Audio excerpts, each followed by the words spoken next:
ধাতুবিদ্যা video number 15। আমরা এতক্ষণ যেটা পড়েছি সেটা হচ্ছে যে একটা ধাতু কিভাবে খনি থেকে তুলে তার ধাতব যৌগ বা আকরিককে নিয়ে সেখান থেকে অশুদ্ধ ধাতু মানে অশুদ্ধিযুক্ত ধাতুতে পরিণত করানো যায়। এই অবধি আমরা আগের ভিডিওগুলোতে দেখলাম। তো এইবার সেই ধাতু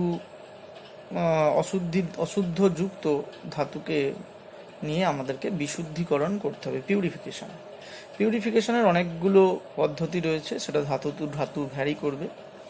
যেমন সহজ পদ্ধতি হচ্ছে পাতন। এই পাতন পদ্ধতি কাদের ক্ষেত্রে ব্যবহার করা যাবে? জিঙ্ক মার্কারির মতন যারা লো বয়েলিং পয়েন্ট ধাতু রয়েছে তাদের ক্ষেত্রে এই পদ্ধতিটা ব্যবহার করা যাবে। কিভাবে?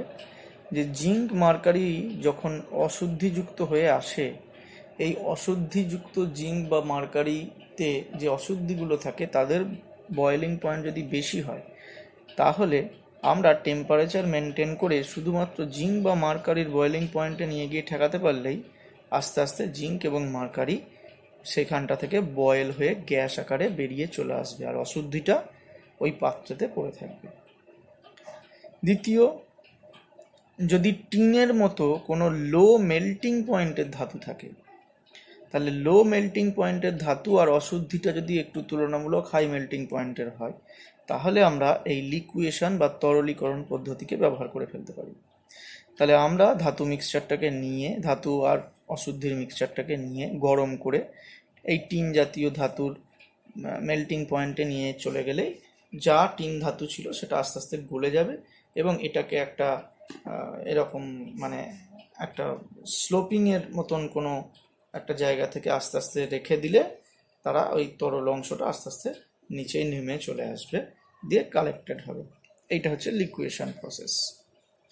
3 নম্বরটা হচ্ছে ইলেকট্রিক্যাল রিফাইনিং বা তড়িৎ বিশ্লেষণ। আমরা কপার, অ্যালুমিনিয়াম এই ধরনের ধাতুর ক্ষেত্রে এগুলো ব্যবহার করে থাকি। আমরা এখানে অ্যানোড হিসাবে অশুদ্ধ ধাতুকে নিই, আর ক্যাথোড হিসাবে বিশুদ্ধ ধাতুকে নিই, আর এর ভেতরে তড়িৎ বিশ্লেষ্য রূপে যে ধাতুটা এর মধ্যে রয়েছে তাহলে তার সল্টটাকে নেওয়া হয়। কি হয়? ইলেকট্রিসিটি অ্যাপ্লাই করলে এখান থেকে অ্যানোড থেকে ধাতু অংশ খুলে এই দ্রবণে চলে আসে, এবং দ্রবণে অলরেডি যে আয়নগুলো ছিল ধাতুর সেগুলো আস্তে আস্তে এই ক্যাথোডের উপর গিয়ে জমতে থাকে। তার ফলে এই তরলটা গাঢ়ত্ব একই থেকে যায়, কিন্তু এই অ্যানোডটা ক্ষয়িষ্ণু হতে থাকে, ক্ষয়িতে থাকে, আর সেই আয়নগুলো এই দ্রবণে ঢুকে এর ভেতরে পাস করতে থাকে, এবং এই অংশটা আস্তে আস্তে বৃদ্ধি পেতে থাকে। তো এইটাতে বিশুদ্ধ ধাতু অলরেডি দিয়েছিলাম, আরও সেই ধাতুটাই এসে জমতে লাগলো, তাহলে এটা বিশুদ্ধই থেকে গেল, আর এখান থেকে অশুদ্ধ ধাতুটা আস্তে আস্তে পরিমাণে কমতে লাগলো। এবং যেটা ব্যাপার হলো যে এখান থেকে যেমন কপার ব্যবহার করলে আমরা এই অংশ থেকে অ্যানোড মাড বা অ্যানোড কাদাকে পেয়ে যাই, সেটা আমরা আগেই আলোচনা করে ফেলেছি। ভেরি ভেরি ইম্পর্ট্যান্ট একটা পদ্ধতি যেটাকে বলা হয় জোন রিফাইনিং। জোন মানে একটা অংশ, এইটা তোমরা জানো। এই জোন রিফাইনিংয়ের মাধ্যমে আমরা কি করি?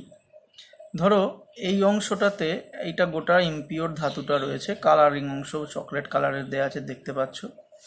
এবার এইটাকে একটা সিল টিউবে নিয়ে, একটা সিল্ড অংশে নিয়ে সেখান থেকে এয়ার বার করে দিয়ে নোবেল গ্যাস অ্যাটমসফিয়ার করে দেওয়া হয়েছে। এইবার একটা মোবাইল তোমার হিটার, অর্থাৎ এই এই বাইরে এমন একটা হিটার যন্ত্র বসানো হলো যেটা এই রডের স্পেসিফিক অংশকে গরম করতে সক্ষম। তাহলে যখন এই হিটারটা এরকম পজিশনে আছে, এর মাঝের অংশটা গরম ভাবটা অনুভব করতে লাগলো, তার ফলে এই জায়গাটা আস্তে আস্তে গলে গেল। কিন্তু এই অংশটা গলে গেলেও এর বাম দিকে ডান দিকের অংশগুলো কিন্তু গলল না। এইবার যদি অশুদ্ধিটা তরল ধাতুতে বেশি দ্রাব্য হয়, তাহলে এই তরলটার ভেতরে অশুদ্ধিগুলো আস্তে আস্তে দ্রবীভূত হতে থাকবে।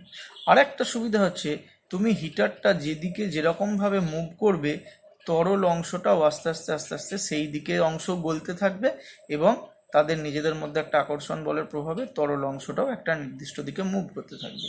তার ফলে আমি যদি হিটিংটা এখান থেকে শুরু করি, এখানের অশুদ্ধিগুলো গলে গেল, তরলে চলে গেল, তারপরে যত আমি হিটারটাকে এই দিক থেকে এইদিকে সরাচ্ছি, এই দিককার সব অশুদ্ধি ওই তরলের মধ্যে থেকে আস্তে আস্তে আস্তে আস্তে সরে সরে সরে সরে এই এন্ডে শেষ অবধি পৌঁছে গেল।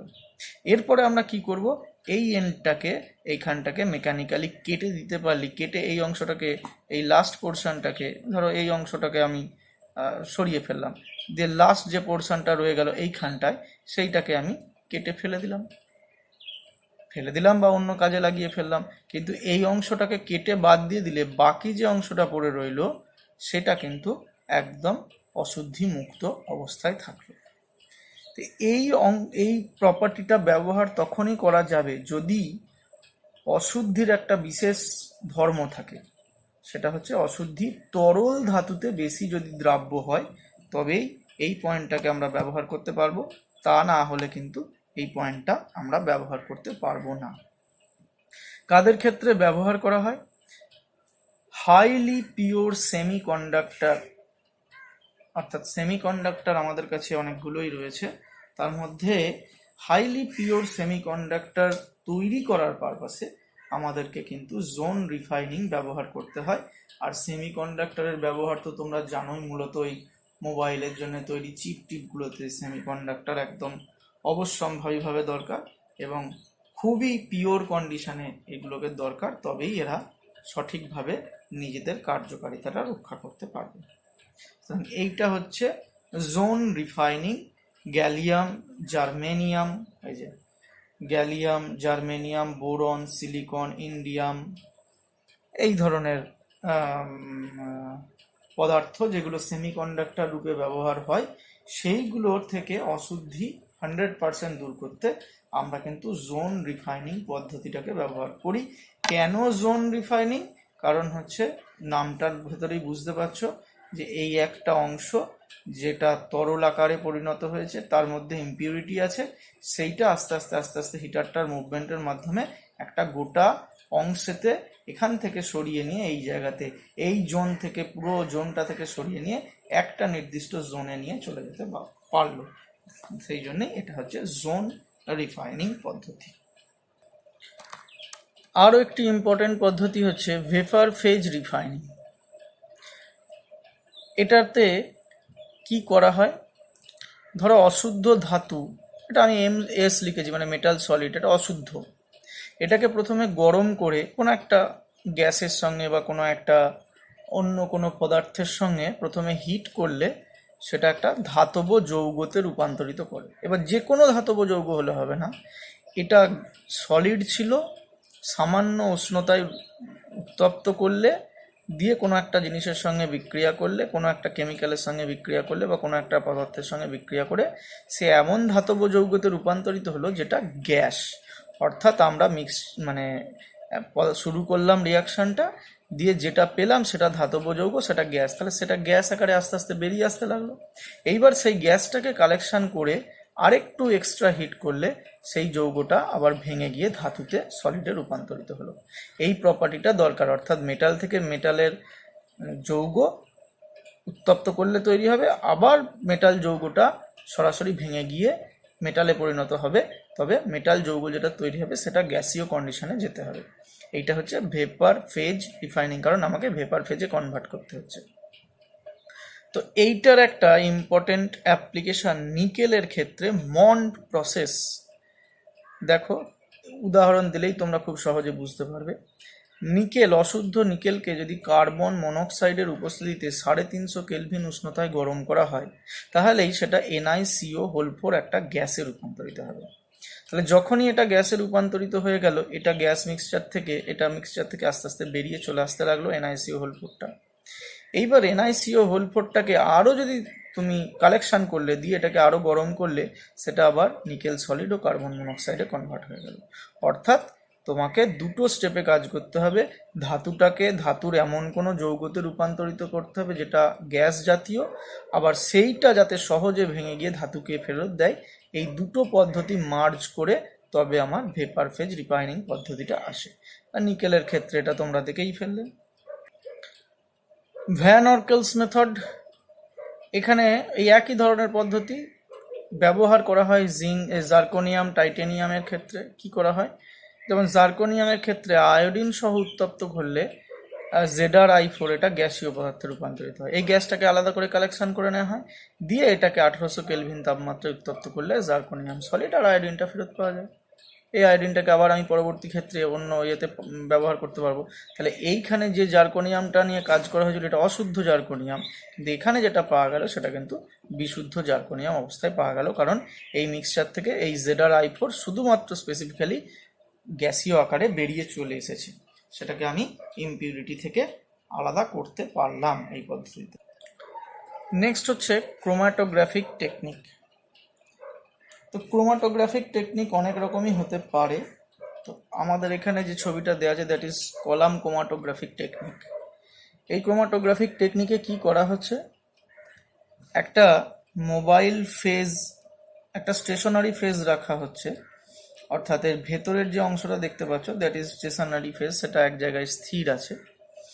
আর এইখান থেকে এই মিক্সচারটাকে অর্থাৎ অশুদ্ধ অংশটাকে মিক্সচারটাকে আস্তে আস্তে এর উপরে ফেলে দেওয়া হচ্ছে, আর এর ভেতর দিয়ে আমার মিক্সচার অফ কম্পাউন্ড এখানে রয়েছে, আর এখান দিয়ে আমি যদি সলভেন্টটা অ্যাড করতে থাকি তাহলে যেটা হবে যে আস্তে আস্তে আস্তে আস্তে নির্দিষ্ট পরিমাণ অংশকে গলিয়ে গলিয়ে সলভেন্টটা নিজে এই পদার্থটাকে গলিয়ে গলিয়ে নির্দিষ্ট দূরত্ব অবধি নিয়ে যেতে পারবে।